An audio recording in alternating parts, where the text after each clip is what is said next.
Well, I want to welcome each of you to Serendipity Sunday. I pray that things are going well with you as you rise into this day. I am Greg Stanton, also known as Asar, your facilitator for this time together each and every Sunday morning at 9 a.m. Central Standard Time. We want to get started this morning with a little housekeeping that you may maximize this experience. Again, welcome to Serendipity Sunday. It's four things. One, that you be present. That is, don't try to multitask while you're going through this. If you find yourself multitasking, the thing you're multitasking into is more important than the thing that we're presenting. So I would encourage you to be present to that so you can maximize it, and then circle back perhaps in the future, some future time, to pick this up. One of the things we have to learn to do is be present to the things that's present to us. This is a gift that's being offered. I want you to be open to expand. And so here at Oasis Spiritual Center for Divine Living, oftentimes I'm presenting concepts that are new. I'm presenting information that may cause a level of cognitive dissonance. We're going to talk about that today, but at least be open to expand. I'm not saying that you have to take it hook, line, and sinker, but you should take what you get that cause some level of uncomfortableness or cause you to say, and do your own research, to jump in and do a deeper dive. Also, I hope that you will, at some point in this day or upcoming days, you recapitulate. You go back over what we've gone through, and then you take it to application. That is the best way that you can maximize the time that you're with me and the things that I'm sharing with you. So this morning, I want to talk about breaking free of religious gaslighting. So I want to look at a couple of things.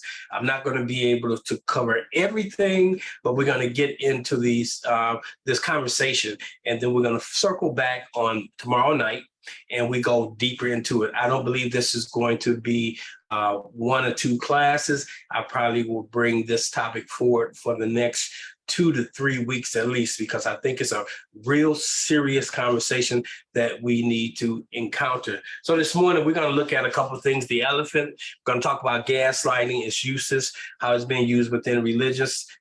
We're also going to deal with religious cognitive dissonance. So I'm going to give you some terms today, and these terms are often thrown around, and they've taken on their local colloquialisms, but these terms that I'm talking about really have a psychological underpinning, meaning they are terms that are used in the community of mental health, used by psychologists, individuals who are working with people who are being impacted by these things. So it's good to see each of you this morning. I want to say hello to those of you who are on the YouTube channel. If you're on the YouTube channel this morning, make sure you hit that subscribe button. And if there's something that is said that you enjoy, or something that brings a question to your mind, go ahead and type it in the live feed there, and I will circle back. If not during this class or time together, I'll circle back on later on in the day and address those.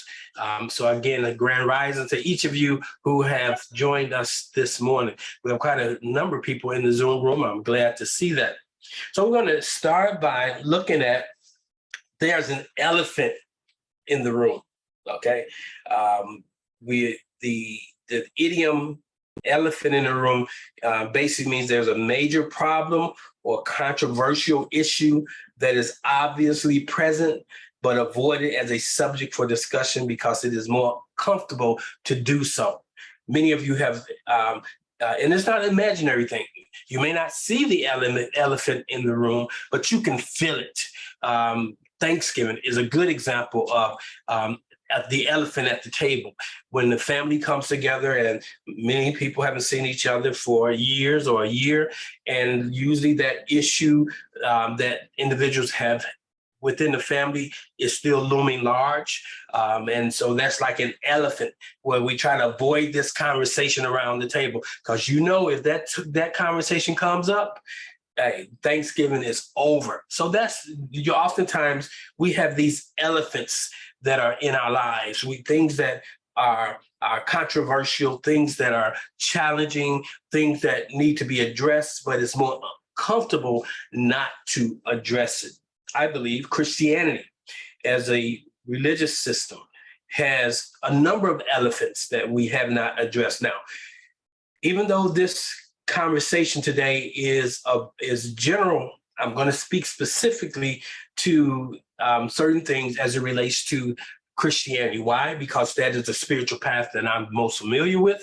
That is the spiritual path for most of the individuals that I engage on various levels are involved with. And the information I bring forward is not just specific or isolated to the Christian community or the Christian religious system, but we're going to find that every religious system at some level has to assess how it's used gaslighting, talk about cognitive dissonance, because our religious system gives us our moral base, gives us the filter through which we move through life. And sometimes the cognitive dissonance that we're dealing with is more of a spiritual or religious cognitive dissonance because of the belief systems or the BS. And when I say BS, I'm not talking about that. I'm talking more about the belief system. So when you hear me say BS, I'm talking about the belief systems. So one of the things you have to understand when we talk about Christianity, we have a few elephants that we're failing to deal with. Like example, there's the elephant in the room of there is a major decline in Christianity within the African-American community. There's a big falling away, but we don't talk about it. Churches don't talk about it. They will give the impression that all is well with the Black church, but it's not. The Black church is in dire straits. The Black church is a very unhealthy place, and a lot of it has to do with what we're going to talk about today. Now, many people, even me just saying that the Black church is an unhealthy place causes some to have a level of resistance. You're not resonating with that because that's not your reality or desired reality. But I want to deal with that. I want you to be open to at least hearing my position this morning. When we talk about Christianity, we have issues of relevance. Is Christianity relevant? One part of the reason why there's a falling away because of the relevancy. One of people are living in tenets but not getting the outcomes. So people say, I'm not getting the outcomes, so I'll leave it alone. The relevancy from the perspective of it does not represent, for the most part, who many African Americans or people from Africa in the African diaspora, who we are. It does not represent, in many cases, our highest and greatest good, although we have acclimated, acculturated to it. But for the most part, some of what we're dealing with from the issues of mental health or even dissonance has to do with things not adding up. When we talk about Christianity in particular, one of the elephants we have to deal with is its control on the masses. When we look at religion in general, often religion is, so some spiritual systems are not heavily religious, but when you have a religious system, it's heavily on control, it's heavily steeped in dictating how you should live your life, and also in gaslighting. The more staunch the religious views are, or the more controlling the religious denomination or group you're with, the more you will see what we call gaslighting. Just like every narcissist uses gaslighting. Everyone who uses gaslighting is not necessarily a narcissist. And sometimes people tend to confuse that term of narcissism. They confuse the term of gaslighting, misuse gaslighting. But I want to, over the next couple of weeks, help you understand a couple of terms. Gaslighting being one of them. I want you to understand cognitive dissonance. I want you to understand religious cognitive dissonance. And I want you to understand religious gaslighting. Those are something we want to deal with over the next few weeks. So we have to understand that the elephant of Christianity is something we don't address because it has been over um, hundreds of years. We've been conditioned. We've been sold on or told. And as a result, we have integrated religious ideals into our very psyche. And so even when you find that it no longer serves you and you let it go, you still experience a level of religious cognitive dissonance. And we're going to go into that. So as you see the two people sitting there on the couch, there is an elephant in the room. It could be, sometimes the elephant is large in the room, but you can be up and close and personal. You don't see it, but you can feel it. It's not imaginary. It's a real, something that real is a reality that needs to be dealt with. So let's look at gaslighting and define it. We kind of touched on it a couple weeks ago. Gaslighting is a form of psychological abuse. And I red flagged psychological abuse. It's about messing with your psyche. Gaslighting is a form of psychological abuse in which a person or a group causes someone to question their own sanity, your memories, or your perception of reality. Gaslighting is when someone, an individual or a group, causes you to question your own sanity, your own memory, your ancestral past, or perception of reality.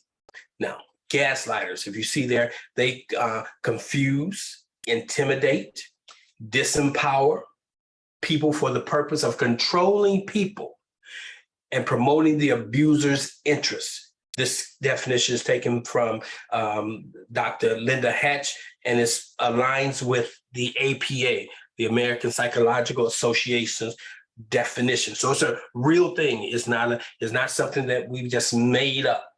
So I want us to get to the place where we can break free of religious gaslighting. And I'm seeing, even today, when I encounter people, I was like, man, why can't we just take that next step? Because we're enshackled, we've been gaslighted for so long, and the repercussions of gaslighting is that we move into a place of compliance and we're controlled by it. Now, when we talk about religious gaslighting, I'm just covering this morning, introducing you to this. I want you to consider this. Religious gaslighting and its usage. So let's look at the term religion. When you look at the term religion, it's a personal set of institutionalized system of religious attitudes, beliefs, and practices. Institutionalized, meaning it's normative, it's a group system. Another definition of religion is a cause, principle, or system of beliefs held with ardor and faith. And anytime we talk about faith, that means that it does not necessarily have to be substantiated by fact. It doesn't say held with ardor and based on fact. So our faith is something, so it works right into when you live a life based on belief and just blind faith, it plays right into the hands of those who use gaslighting.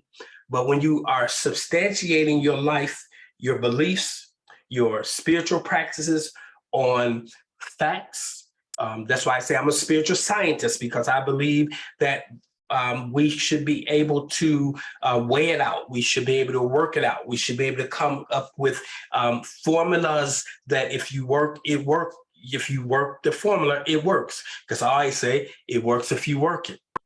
The other one, the archaic definition, is scrupulous conformity.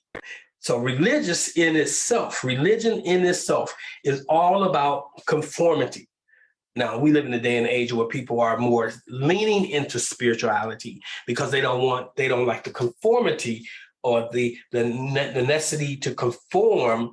And so we live in a day and age where everybody has their own way of doing things, or they've cast off the restraint of religion.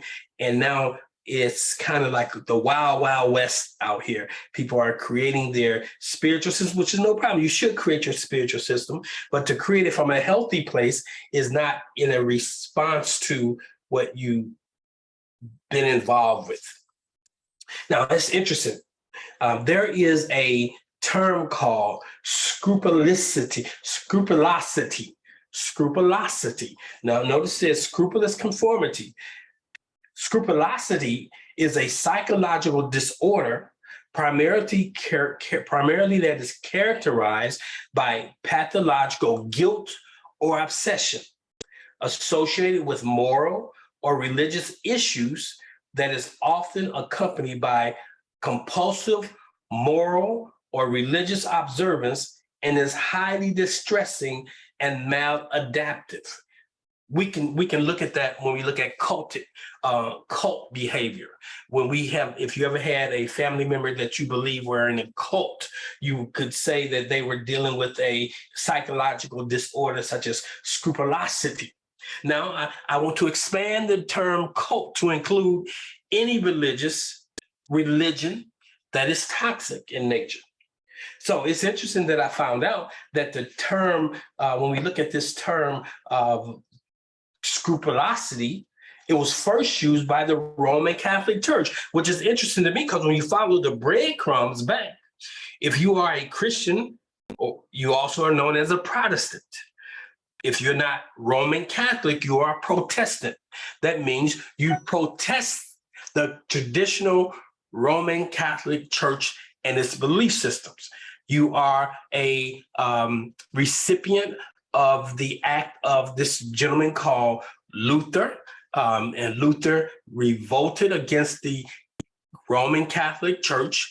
If you look back, it was only 500 years, a little bit over 500 years ago that this happened, that Luther looked at the things that was being done inside of the Roman Catholic Church, and he identified them in essence as gaslighting. They were controlling the people with the primary modus operandi being that we need to get money from the people, so we'll do certain things. And so when you look at Luther's response, he created a revolution that evolved into what we call today the Protestant Church. And the Protestant Church, for those you don't know, is made up of any religious orientation that is Catholic in orientation, and it is being manifested in different ways. Like you could be a Baptist, you're still a Protestant because you're birthed out of Roman Catholicism. You can be a Church of God in Christ. You can be a Church of God. You can be part of the Lutheran Church. You can be part of the Evangelical Church. You can be part of the holiness churches. So all these different Protestant denominations all are children of Catholicism. So they didn't just leave Catholicism. What they did was say, this not working for me. And because of the belief system was so entrenched in them and not wanting to deal with the cognitive dissonance, they left, but they held on to those parts of the faith or the tenets of belief that would ease their psychological trauma of leaving the mother church. So one of the things I want you to look at when you look at this particular slide is our belief system. Now, I find something interesting. When you look at America, America is primarily a Christian, religious-based, now I say this, Christian, religious-based country. Now, just because you may say you're a Christian, don't mean that you are practicing the ideals of that faith in the way they should be practiced. And the one thing about Christianity, all it takes is confessing with your mouth and believing with your heart, and you say. That's why it's a religious system that allows for people to ease their, and we're going to talk about this, it eases their cognitive dissonance, because you can do some very diabolical things and fall inside of grace. You can do things to people, and you can find a level of being okay with it because it's covered under the blood. And so when we look at Christianity as a whole, it has been used to enslave, and we're going to look at that, and to cause the masses to conform to a certain belief system. Now, it's not so obvious when we look at the United States of America, but when you understand the early beginnings of Christianity, westernized Christianity, because Christianity predates Western Christianity, but it has another, I like to call it, Nile Valley spiritual systems birthed what we call Christianity. From Nile Valley civilizations, you got the Abrahamic religion like Judaism. You also got, you have Roman Catholicism. All are birthed directly out of the Nile Valley influence of their spiritual system. That's important that you know this, because you may say, well, why isn't it reflected? Because it was used to control. Looking at this map, you see that the greater part of the world, or at least they would have you to believe, is underneath Christianity. When you look at Africa in particular, you see that Africa, the top half of Africa, is more influenced by the Islamic faith. Islam has a heavy influence on Africa, which is not an indigenous religion. It's not an indigenous. What I mean is the Africans did not practice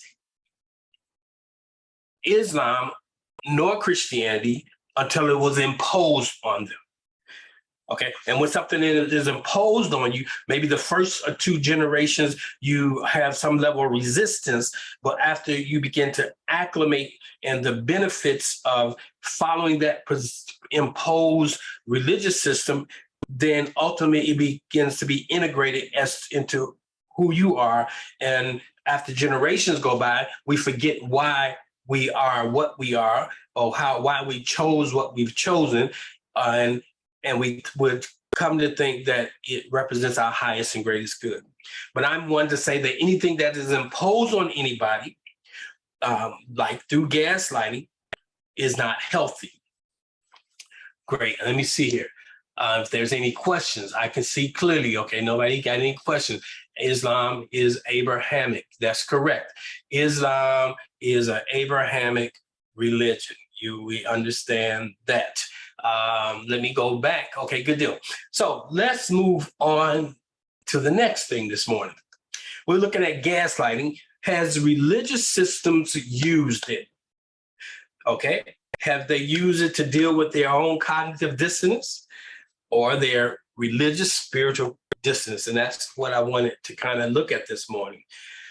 When we look at gaslighting, we have to understand that religions have used gaslighting. Remember, it has to do with control. And it had a big part to do with the making of a slave. And the reason why that you need to know that is because our ancestors were not Christians. Our ancestors did not practice Islam. If you're a Native American, Christianity was not your expression of spirituality. When we talk about the indigenous populations, often they didn't have a religion, but they had a spiritual system. When we even look at Kemet, or when we look at let me see if I can take you back a slide. Let me see if I can go back a slide. Yeah, okay. So when you look at this area here, if you could see my pointer, there's a little sea that runs up through here, a body of water. And then actually to the right, you see there's the peninsula, which is actually still part of Africa, but has been de-annexed, taken away from, but there's the Nile Valley. So this area right here is the area in which we find that the spiritual system that they practice, the way of life they practice, influenced heavily the European communities that ultimately took what they got from Northern Africa and took it back to the European nations, and they reworked it, westernized it, and then they took it from there and they spread it across the world. But there was a reason why Christianity was used, was so effective in the colonization of the mind of Africans. Okay. So we go back and we go over gaslighting again. I want to remind you is when we confuse, is the gaslighter use it to confuse, intimidate, to disempower people for the purpose of controlling and promoting their own interests. Narcissists use it all the time, but everyone who uses gaslighting isn't necessarily a narcissist. But narcissistic people use gaslighting as a tool. Individuals use gaslighting as a tool also in order to control individual people. So gaslighting has been used and particularly in the making of a slave. So why do I want you to know that? Okay. So Dr. Joy DeGruy, if you don't have her book, I recommend her book. I recommend the book. It's entitled Post-Traumatic Slave Syndrome, America's Legacy of Enduring Injury and Healing by Dr. Joy Leary DeGruy. Now, I've had the distinct pleasure of meeting her, knowing her, know her personally, and I have had conversation with her, and this theory that she's put forth in this book, not only a theory, but this work helps us understand how Christianity and other religions also were used to enslave people. And as a result of our having had this experience, we have post-traumatic slave syndrome. Now, many people don't want to identify with it because we are far removed from slavery. We are not shackled by chains. But when you look at the African mind, we are enslaved to belief systems that are foreign to us. Now, in her book, she deals with cognitive dissonance as a way of easing the consciousness. Now, let me give you a couple of things. She says in this book, when we commit a negative act or think about doing so, most of us get uncomfortable. Okay, and we do. And some of the uncomfortable is due to our belief system. Like if we have a Christian belief system and we think about doing something that goes against the Ten Commandments, we are uncomfortable. For example, most of us would experience a certain amount of discomfort if we were to seriously consider robbing someone, and even greater discomfort if we were to actually do it. The question is why? Because most of us think of ourselves as decent people, and decent people don't rob. This discomfort, she says, is called cognitive dissonance. I thought it was a great example she gave to help us all understand what cognitive dissonance is. It's having to do with thinking. Okay, so when we talk about the discomfort, is called cognitive dissonance. Cognitive, the first part of that two-word phrase, is having to do with thinking. So cognitive, your cognition, your thinking process. Okay, having to do with thinking. Dissonance means discord. The greater the difference between our actions and what we think about ourselves, the greater the cognitive dissonance. And so our discomfort. Now, that she goes on, and she begins to talk about humans do not particularly like this discomfort, so whenever it occurs, we almost immediately try to resolve it. And we can resolve it in one of two ways. One way is just to own up to the negative act and address the harm it caused by it. The other way is to justify the negative act rather than admit their wrongdoing. And that brings us to particularly Christianity. Islam is just as guilty. It's Islam.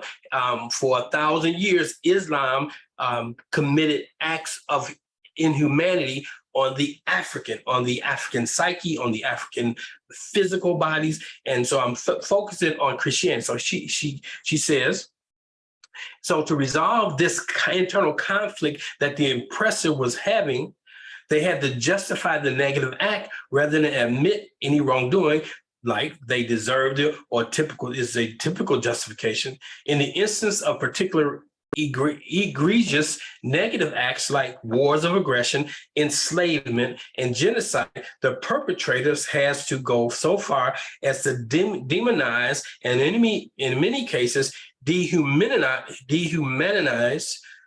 their victims. During the past 500 years, Europeans have spent significant resources to prove Africans and those of African descent are inferior. The difference between the actions of the Europeans, such as enslaving, raping, and killing, and their beliefs about themselves, they were Christians, we are good Christians, was so great, and the cognitive dissonance was so painful that they were obliged to go to great lengths in order to survive their own horrific behavior. Chattel slavery and genocide of the Native American population were so un-Christian, the only way that they could make their actions acceptable and to resolve the dissonance was to regulate their victim to the level of subhuman. Madison's statement in this book early in the chapter served to demonstrate how far intelligent men will go in their efforts to rationalize their untenable positions. Europe's effort to justify slavery and the slave trade began in the 16th century, and America followed suit soon after. And so here's the point I'm making with that, sharing it with you. How can you believe that the belief system of the oppressor serves your highest and greatest good? So when we talk about cognitive dissonance, Dr. Joy DeGruy simply tells us when we commit a negative act or think about doing so, most of us are uncomfortable, and we call that cognitive dissonance. And we come up with a way, or either dealing directly with what we've done, making amends for it, addressing it, or if what we've done, we benefit so greatly from it and will continue to benefit from it, we come up ways with gaslighting in order to justify our behaviors. Africans were gaslighted to believe that they were less than human, that they would use scriptures, and I'm not going to spend this time to go into the scriptures that are used, have been used to get our people to be okay with being enslaved. That's sad. That's sad. So religious gaslighting, my question to you was it used? Religious gaslighting is also a form of psychological abuse, but it's using the religious tenets to shore up what they want as the outcome, in which a person or group, someone want to question your own sanity, to question your memories, and your perception of reality. So this morning, I wanted to introduce you to this whole conversation that we're going to go deeper into on this Monday night. Recognizing religious gaslighting. And if you look at the image there, you will see that different faces are being reflected.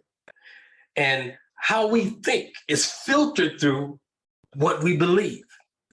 And a major part of our belief systems are formulated around our religious beliefs. Now, we're in a day and age where people are doing their own thing. They will say quite adamantly that I'm more spiritual than religious. Yeah, okay. You're saying you're more spiritual than you are religious, but you still have religious underpinning. Your belief system is heavily influenced. And the first step is to step away. So you've taken a step away from the religion that has gaslighted you in many cases. And we're going to talk about gaslighting. Gaslighting can be as simple as spiritual gaslighting or religious gaslighting is saying things to people like everything's going to be all right when they just lost their whole family. Ultimately, it will be all right, but you're using your religious beliefs to say that it's going to be all right. And that religious belief is maybe something you use to get through life, and it may work. But because ultimately we know everything will be all right, but at the same time, it causes shame on the person because the person is believing, or you're trying to lead them to believe that they shouldn't be experiencing their emotional state that they're in. So our emotional states also tell us that something's not right. When you're gaslighted and say that you need to ignore that, that's unhealthy. And for the most part, we've been religiously gaslighted to believe that something that does not serve our highest and greatest good. Now, am I saying everything about Christianity? No, I am saying Westernized Christianity was built around the premise of one, controlling Africans in particular, because in the 16th century, when we see that with the Ma'afa or the slave enslavement, it wasn't really a slave trade because we weren't getting anything for it. The enslavement of Africans, they were able to bring comfort to themselves because they were dealing with, because you're a Christian. And you look at the tenets of Christianity for the most part is it should be more of a healthy thing. But they were doing a very unhealthy thing. One, it was a violation of Genesis. It says in the beginning, we find in Genesis 1, when man was created and formed, and 2, that the whole purpose, man was given dominion over the fish of the sea, the fowl of the air. Man was given dominion over every creeping thing that creeped upon the face of the earth, according to cosmology of Christianity. Man was never given dominion over another man. Never was man given dominion. Not even was the male to have dominion over the woman. And the woman was not to have dominion over the man. As divine spiritual beings, we were to have dominion over this earth realm. But with spiritual religious gaslighting, it makes you to come to believe that it's okay for you to have a slave. It's okay for you to be misogynistic. But none of those things are true. And so if we want to have a true spiritual system, a healthy spiritual system, we have to address where we come from. We have to address the impact that it has had on us. I mean, where we come from religiously. If you were, whatever denomination you were steeped in, or whatever religious system you were influenced, your family of origin was influenced by, you have to begin to work from there to where you want to be. So I really hope that you will join me on Monday as I go deeper into this. So I want to take a moment to maybe get a dialogue going or answer a couple questions. For those of you who are on the YouTube channel, I'm going to bounce over there in a minute. I'm going to look here. I don't see any comments. I hope I didn't move too rapidly through this, but I just want to introduce you. So we're inside of a conversation on recognizing religious gaslighting. We're looking at not only religious gaslighting, but we're looking also at cognitive dissonance, which we all feel, which you all deal with. Cognitive dissonance, when you get new information that bumps up or grades against what you believe. So notice this, what you believe may not be true. So the belief can be so strong that when you bump up against truth, you have a cognitive dissonance reaction. So we're going to go deeper this week into this conversation. But before we close, I want to give those of you who are with me this morning the opportunity to be a blessing to this ministry. And it's called the Ask. The word says we have not because we ask not. And I don't use this giving opportunity to manipulate people in the old church. Giving it also was a form of gaslighting that, people would say, if you love God, if you trust God, you give. All these things we would say. You can't be God given, and people have been given but having not gotten back anything from God. And so that's gaslighting when you don't help people address that. So there's ways to give. You can give by way of text to give. You can give by way of a Cash App. You can give by PayPal. Just go to the website, oasisspiritualcenter.com, and go over to the giving page. And when you get to the giving page, you click down and you will see the different platforms. And it's a secure website, and go ahead and do that. If you're giving by Cash App, you want to use the phone number and don't want to go that way, the phone number to the ministry is 708. Somebody can type that in for me. Participatory. 708-368-1076. 708-368-1076 is the actual number if you want to give by way of Cash App. Now, let me just open up let me bring myself back on the screen, and let's have a little conversation. Okay, I can see a lot more better in this format. Amir, I see a hand there. Good morning, sir. How are you doing today? Grand Rising family. Sir, how's the weather down there in Florida? Fantastic, wonderful, and amazing. Excellent. Good. I pray that your family is well. If you have families in parts of Florida that was impacted by the natural disaster that came through there, that everybody's well. Oh, yes, everyone's doing fantastic as well. Those who did have any experience are recovering extremely well, and we're doing all we can to be a family and to show them that we are here, we are in it together, whether we were impacted directly or not. Excellent. You know, this message that you're giving us, you're really asking a lot of us, because for century, at least I can count that, we've been given a very healthy diet of pablum.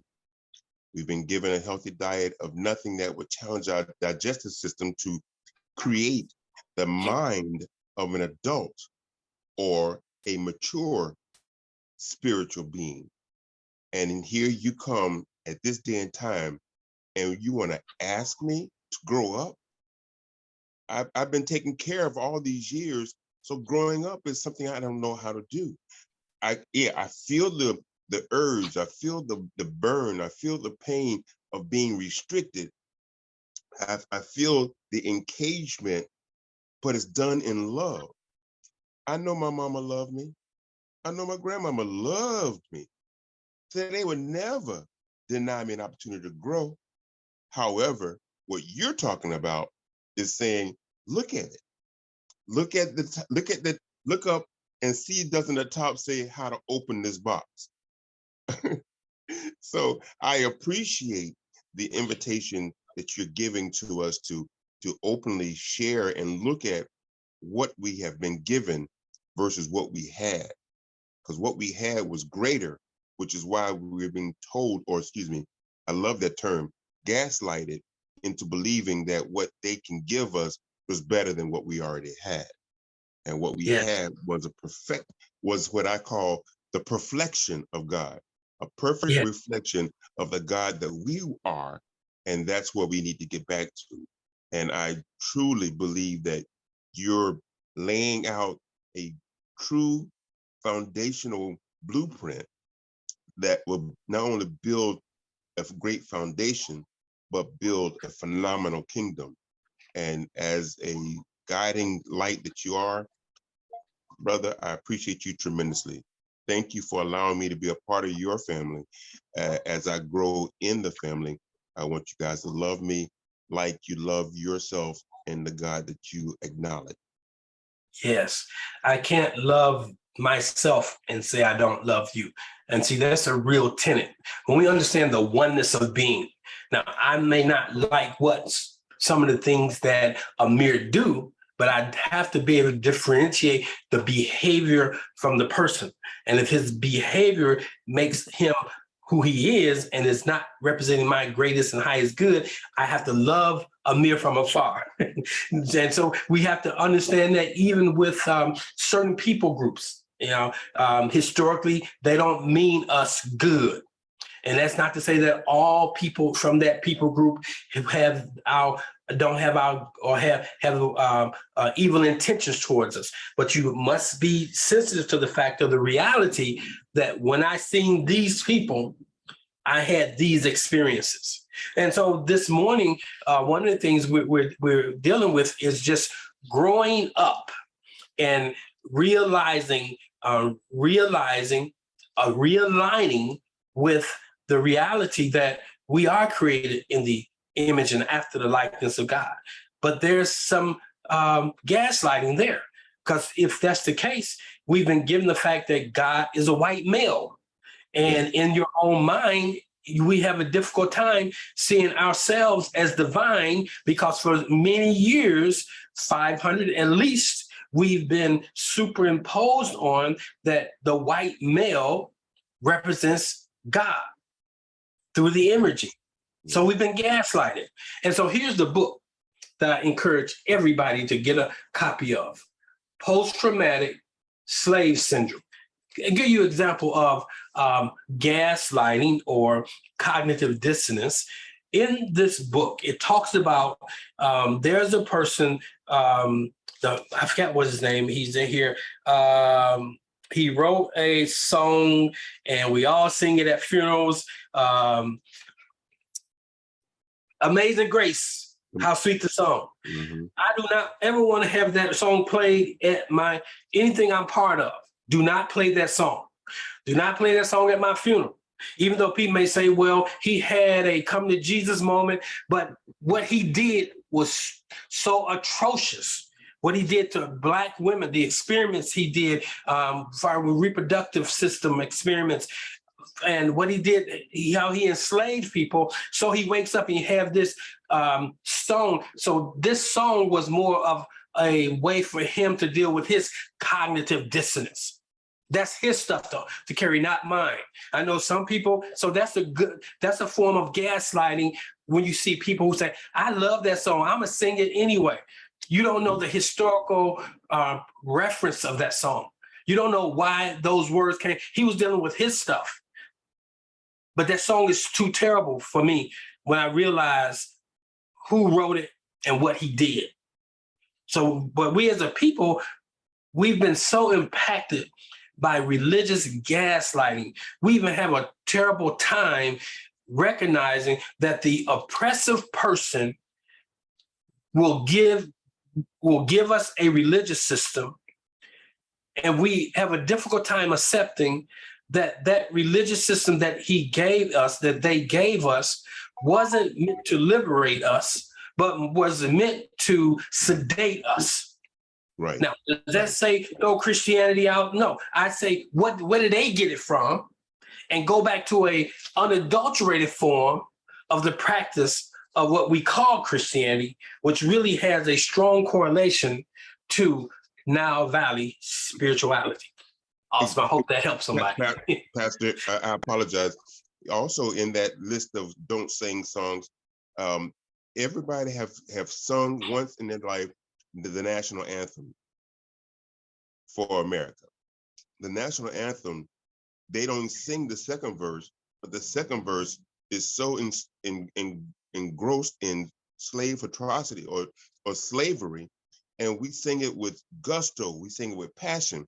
We find our greatest lyricists and vocalists to belt this song out on national TV, on national stages, without singing that second verse. So no, it's not just the Amazing Grace that was written by a slave catcher and a demonic monster, and he only sang that after the death of his own wife. Or that was his premise for this transformation. It wasn't I feel bad for what I've done. Is I'm missing my own woman. Not how many families he destroyed, but I'm missing my woman. So therefore, I need God to praise him. And I think we have to be, so we are a musical people. We like music. And what we have to be careful of, music calls us to resonate with what is being spoken. The words, not only the music, but the words that rides on the harmony, rides on the frequency of the music. So we have to be careful. The greatest thing we have to be aware of is what we see and what we hear.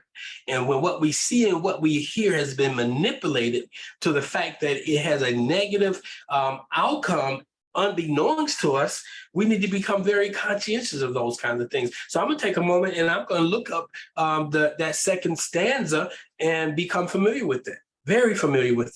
Because nobody can sing the national anthem better than Whitney Houston.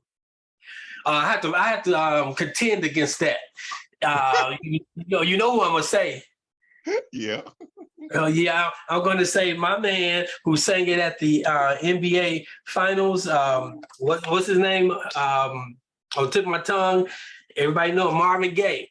Yes. Yes. Marvin Gaye. So I give Whitney second play to Marvin Gaye's national anthem. Nobody sung it like him. All right. I'll accept that, my brother. Okay. I appreciate you, Greg. I love you, and I really thank God for you giving me a personal invitation to come and witness such greatness and such love. Thank you so much. Good. Thank you, Amir. Somebody said to me this morning, matter of fact, Cheryl says, why do you have the image of a cross behind you? Now, here's one of the things, I am a bridge builder. And part of I could very easily have an image of an ankh back there. But the masses of the people that I engage as Africans in America are not, one, familiar with the ankh, or two, if they do know about the ankh, it will cause cognitive dissonance when it comes to their religious system. So I start where we are, and we put the images into proper perspectives. And so one day I'm going to talk about what the cross represents, other than the co-opting of the cross by the Western. It really represents the four elements. It represents the four directions. Also, when we look at the swastika, okay, the German swastika is not even the German swastika, but they co-opted an African symbol that has a negative connotation to it. So one of the things, when you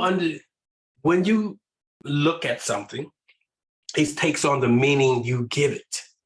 That's why we talk about metaphysics, meaning a thing can have a meaning that beyond the obvious. So one of the reasons I keep the cross so up in some symbols, you don't see there's no male figure on that cross.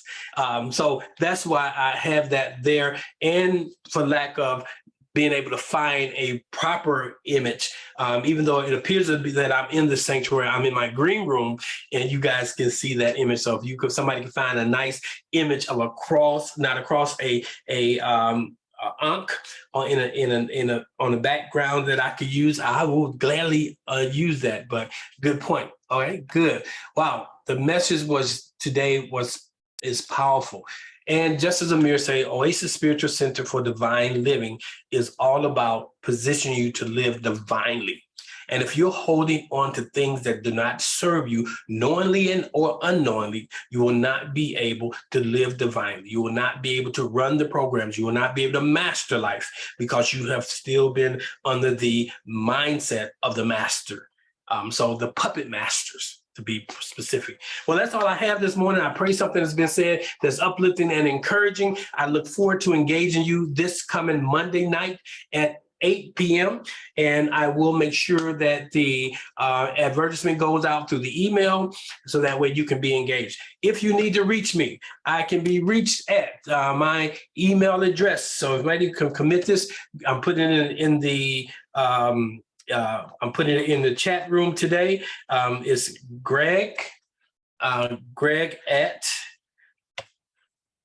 let me find that at symbol, Greg at solutionsforliving.com. There it is. It's in there.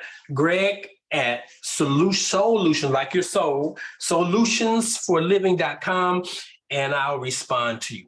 Well, that's all I have this morning.